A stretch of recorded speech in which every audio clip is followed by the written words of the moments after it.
Dear student, फिर एक question मैं लेके आया हूँ जिसका हल भी मैं समझाने की कोशिश करता हूँ। ये इकोनॉमिक्स है, सेकेंड ईयर बैच का, ठीक है। ये आईकॉम और आईएससी दोनों के लिए काम करेगा, ठीक है। ये क्वेश्चन की प्रैक्टिस थोड़ा कर लीजिएगा। मुझे उम्मीद है कि ये प्रश्न आगामी परीक्षा में पूछे जा सकते हैं। विद्यार्थी, व्यष्टि अर्थशास्त्र और समष्टि अर्थशास्त्र में क्या अंतर है?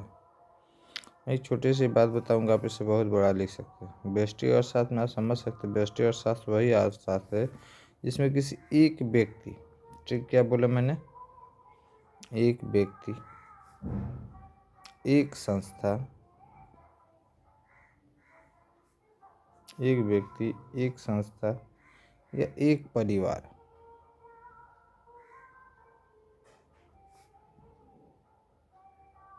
की क्या विशेषताओं को बताया जाता है, ठीक है।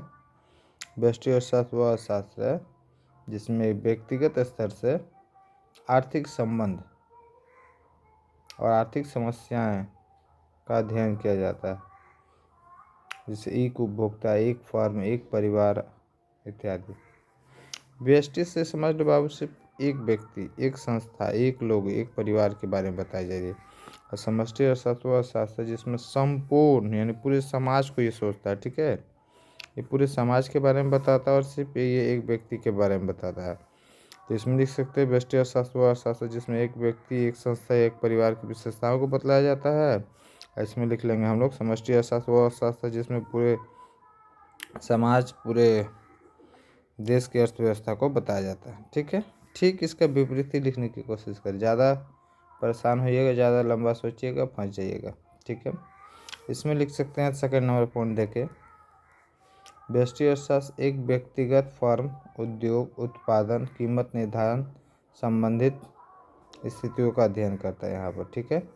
यहाँ लिख लीजिएगा, ठीक इसी का विपरीत समष्टि अर्थशास्त्र पूरे समाज की अर्थव्यवस्था, पूरे उद्योग की आर्थिक स्थिति और पूरे उद्योग से उत्पन्न होने वाली कीमत को दर्शाता है, ठीक है। यहाँ पर आप लिख सकते हैं। तीसरा पॉइंट में आप लिखिएगा, व्यष्टि अर्थशास्त्र के अध्ययन में सिर्फ एक व्यक्ति की आर्थिक स्थिति, कीमत निर्धारण और उसके आय को दर्शाता है।